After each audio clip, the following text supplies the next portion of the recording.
माननीय सदस्यगण,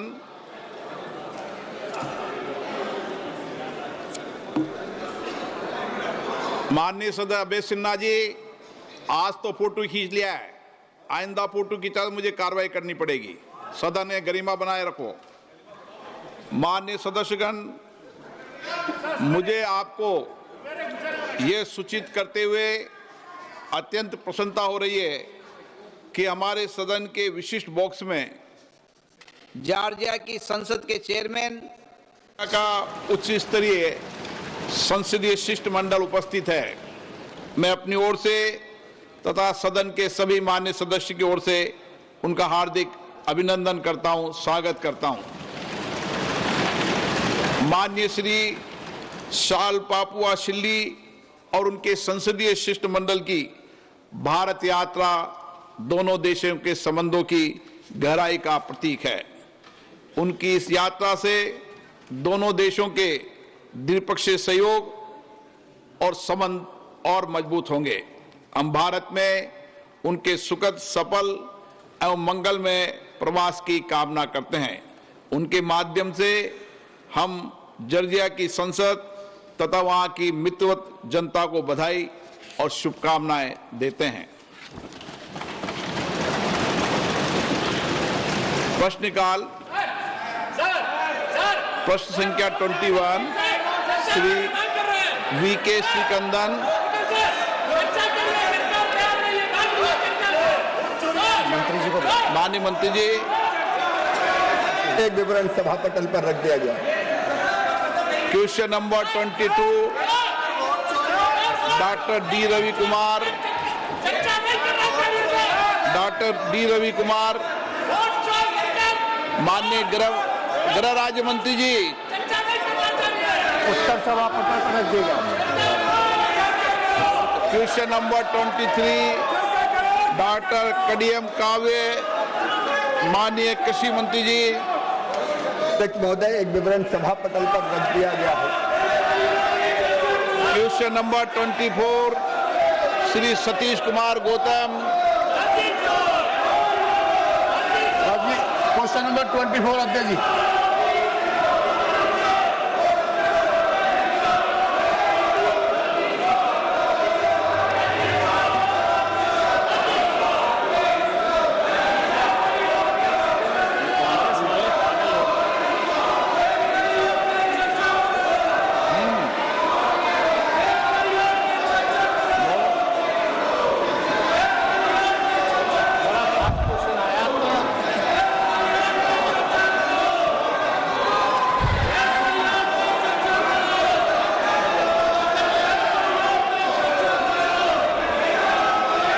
सदन के पटल पे रखा है। माननीय अध्यक्ष जी, मैं आपके माध्यम से माननीय मंत्री जी से पूछना चाहता हूं, वर्तमान में उत्तर प्रदेश सरकार में सहकारिता क्षेत्र में मजबूत करने के लिए अनेक कदम उठाए गए हैं, जा रहे हैं। इसी क्रम में BBSL SSL के माध्यम से विभिन्न बीजों पर क्या काम चल रहा है? माननीय अध्यक्ष महोदय, हम सबको पता है कि देश में तकरीबन 8 लाख सहकारी संस्थाएं हैं और देश में उससे सीधे 30 करोड़ लोग सदस्य के तौर पर इस सहकारी संस्था से जुड़े हुए हैं। आज इस देश की 50% से ज़्यादा जनसंख्या ही सहकारिता से जुड़ी हुई है और इसको ही ध्यान में रखते हुए हमारे माननीय प्रधानमंत्री जी ने सहकार से समृद्धि की परिकल्पना को साकार करने के लिए नया सहकारिता मंत्रालय का निर्माण किया और पिछले 4 साल से माननीय गृह मंत्री एवं सहकारिता मंत्री अमित भाई के नेतृत्व में सहकारिता क्षेत्र में बड़ी क्रांति हो रही है और रोजगार निर्मित और ग्रामीण अर्थव्यवस्था सक्षम करने के लिए, मजबूत करने के लिए बहुत सारे क्रांतिकारी निर्णय लिए जा रहे हैं। बहुत सारी पहले लाई गई है, जैसे कि हम सबको पता है कि सहकारिता का मुख्य जो घटक है वो है पैक्स।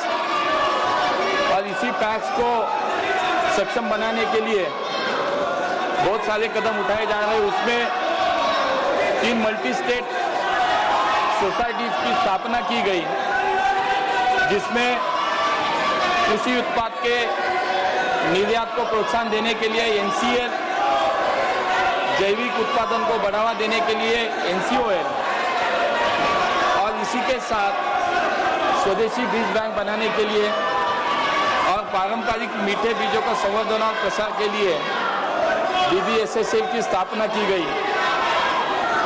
इसी प्रकार हमारे जो सदस्य उन्होंने ये सवाल पूछा है BBSSL के संदर्भ में कि उत्तर प्रदेश में आज BBSSL की क्या स्थिति है, तो मैं आपके माध्यम से उनको बताना चाहता हूँ कि आज उत्तर प्रदेश में लगभग 4200 सहकारी समितियाँ जो BBSSL की अभी सदस्य बनी है। उत्तर प्रदेश की विभिन्न जिलों में अनेक फसलों का बीज उत्पादन किया जा रहा है। उत्तर प्रदेश प्रादेशिक सहकारी फेडरेशन के साथ अन्य सदस्य सहकारी समितियों के माध्यम से उच्च गुणवत्ता वाले भारतीय बीज ब्रांड नाम से बीजों का व्यवसाय किया जा रहा है। इसके अलावा कई सहकारी समितियां उनके माध्यम से BBSSL उत्तर प्रदेश कृषि विभाग द्वारा प्राप्त डिमांड के हिसाब से बीजों का वितरण सीधे किसानों को कर रही है। इसी के साथ मूंगफली हो, गेहूं हो, मसूर हो, चना की फसलों का बीज भी राज्यों में उपलब्ध किया जा रहा है। अध्यक्ष जी, आज देश में BBSL की कार्य पद्धति क्या है, पिछले 3 साल में संस्था ने क्या प्रगति की है और आगे आने वाले समय के लिए क्या लक्ष्य तय किया गया है? माननीय अध्यक्ष महोदय, आज पूरे देश में हमारा मंत्रालय भारत सरकार BBSSL के प्रचार और प्रसार के लिए कार्य कर रहा है। सभी राज्यों के सरकार को साथ लेकर हम इसको आगे लेके बढ़ रहे हैं। अब तक देश में 34 राज्यों और केंद्र शासित प्रदेशों ने कुल 33,750 सहकारी समितियां BBSSL की सदस्य बनी है। BBSSL ने भारत बीज के नाम से आज तक लगभग 154 करोड़ के रुपए के बीज बेचे हैं। 18 राज्यों ने BBSSL के साथ काम करने के लिए नोडल एजेंसी को नामित भी किया है, जिनमें से 8 राज्यों के साथ अभी MOU पे हस्ताक्षर भी किए गए हैं। अब तक BBSSL ने 13 राज्यों में बीज लाइसेंस प्राप्त कर लिया है। हमारा ये लक्ष्य है कि वर्ष 2035 तक BBSSL ये विश्व की सबसे बड़ी 5 बीज उत्पादक कंपनियों से में एक बने और लगभग 25,000 करोड़ रुपए का कारोबार करने का आज हमने लक्ष्य रखा है। आज देश में अब तक 34 राज्यों केंद्र शासित में कुल 33,700 समितियां सदस्य बनी है। मुझे लगता है कि इसके माध्यम से सहकारिता आंदोलन को सक्षम बनाने का कार्य BBSSL के माध्यम से भी करने का हमारा प्रयास है।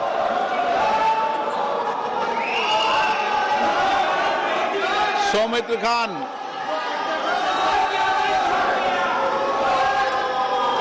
नमस्कार सर। संख्या क्वेश्चन नंबर आपका 25। माननीय मंत्री जी, माननीय मंत्री जी, उत्तर सभा पटल पर रखा गया है महोदय। माननीय सदस्य। Thank you sir. आज के আমিও ধরলো যে বাঁকুড়া ডিস্ট্রিক্ট মৎস্য উৎপাদন কেন্দ্রে ওই রামসাগরে যেটা আছে সেটার একজন আমিও ওই পরিবারের অংশ এবং ওই ওখানে থাকি। তো আমার কোশ্চেন হলো, পশ্চিমবাংলায় এই 5 বছরে 545 কোটি টাকা আপনার স্যাংশন হয়েছে, কিন্তু তার মধ্যে এই তৃণমূল সরকার খরচ করছে মাত্র 51 কোটি টাকা। যে টাকা খরচ হয়নি সেই টাকা কি ডাইরেক্ট আপনার মৎস্য দপ্তরের ডিপার্টমেন্ট এবং মৎস্য দপ্তরের যে সংগঠনগুলো আছে, যে সমবায়গুলো আছে, সেগুলো কি সোজাসুজিভাবে সেন্ট্রাল গভর্নমেন্ট থেকে ওদেরকে ডাইরেক্ট পেমেন্ট করা যাবে? এবং এই যে রাজ্য সরকার খরচ করতে পারছে না, কারণ রাজ্য সরকার এখানে প্রতিদিন নাটক করে, রাজ্য সরকার এখানে খরচ করতে পারছে না, তার জন্য এই সমবায় গোষ্ঠীগুলোকে ডাইরেক্ট পেমেন্ট দেওয়া কোনো অপশন আছে কিনা সেটা আমি মন্ত্রী মহোদয়ের কাছে আমার জিজ্ঞাসা।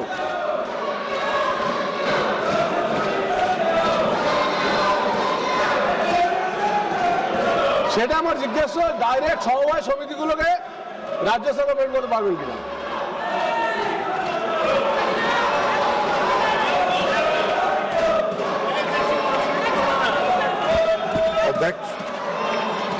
अध्यक्ष महोदय, माननीय सदस्य का जो प्रश्न है वो बहुत ही माकूल है, इसलिए कि हमारे देश के प्रधानमंत्री आदरणीय नरेंद्र मोदी की यह धारणा है कि हमको अगर विकसित भारत बनाना है तो सभी राज्यों का और सभी क्षेत्र में समान रूप से विकास हो, और जब तक सभी राज्य विकसित नहीं होंगे, हर क्षेत्र विकसित नहीं होगा, तब तक हम विकसित भारत की कल्पना नहीं कर सकते। और इसी उद्देश्य को ध्यान में रख के आदरणीय प्रधानमंत्री नरेंद्र मोदी जी इस योजना को मत्स्य पालन के क्षेत्र में जो उन्होंने प्रधानमंत्री मत्स्य संपदा योजना प्रारंभ किया, उसने पूरे देश में मछली के उत्पादन में एक क्रांति लाने का काम किया। लेकिन दुख की बात यह है कि पश्चिम बंगाल की सरकार ने इसमें कोई सहयोग नहीं किया। अध्यक्ष महोदय, मुझे आपको बताना है कि 2 वर्षों तक 2020-21 और 2021-22 इन 2 वर्षों में राज्य सरकार ने प्रधानमंत्री मत्स्य संपदा योजना को स्वीकार नहीं किया। 22-23 से उन्होंने स्वीकार किया। केंद्र सरकार ने पश्चिम बंगाल में जो प्रधानमंत्री मत्स्य संपदा योजना में खर्च का लक्ष्य रखा था 910 करोड़ रुपए, और उसके एवज में जब 22-23 से शुरू किया भाग लेना पश्चिम बंगाल सरकार ने, तो मात्र 221 करोड़ रुपए का ही प्रस्ताव वहां से प्राप्त हुआ, जिसमें आज तक जो राशि आवंटित की गई है केंद्रीय शेर की 221 करोड़ रुपए, उसमें मात्र 114 करोड़ रुपया अब तक जारी किया है 221 करोड़ में, और मात्र 58.51 करोड़ पश्चिम बंगाल की सरकार ने खर्च किया। 22-23 से आज तक जो पश्चिम बंगाल की सरकार का खर्च का जो रेशियो है वो मात्र 51%। अब अगर राज्य सरकार सहयोग नहीं करेगी तो फिर केंद्र सरकार कहीं पर नहीं। मैंने स्वयं पश्चिम बंगाल में जाके इसकी समीक्षा किया 2 अगस्त को इसी वर्ष, और बहुत ही कनीय रैंक के अधिकारी आए जिनको कुछ पता नहीं था। जब मैंने पता किया तो मालूम हुआ कि उच्च स्तर पर निर्णय हुआ कि भारत सरकार की किसी बैठक में सबसे निम्न स्तर का अधिकारी जाएगा। यह है राज्य सरकार का सोच। तो इस देश को विकसित करने का प्रधानमंत्री मोदी जी का जो लक्ष्य है, उसमें राज्य सरकार जहां सहयोग नहीं कर रही है वहां कठिनाई हो रही है। हमारी जो योजना है वो हम राज्य सरकार के माध्यम से खर्च करते हैं, सीधे तौर पर सहयोग समिति को हम नहीं देते हैं। उनके लिए FIDF है, इंफ्रास्ट्रक्चर डेवलपमेंट फंड है, वो उसका उपयोग करके आगे बढ़ते हैं। माननीय सदस्यगण, मैं पुनः आपसे आग्रह कर रहा हूं कि प्रश्नकाल महत्वपूर्ण है, आप सदन में भागीदारी निभाएं। माननीय सदस्यगण, मैं जिस तरीके का आचरण आपका देख रहा हूं संसद के अंदर, और कई माननीय सदस्य संसद के बाहर जिस भाषा का प्रयोग संसद के लिए कर रहे हैं, वह न संसद के लिए हित के लिए न देश के हित लिए है। अगर उनके राजनीतिक दलों की यही परंपरा है तो देश देख रहा है, संसद के अंदर विरोध असहमति लोकतंत्र में होती है, लेकिन मर्यादा बनाए, शालीनता बनाए और हमारे प्रयास से संसद की मर्यादा गरिमा ऊंची हो।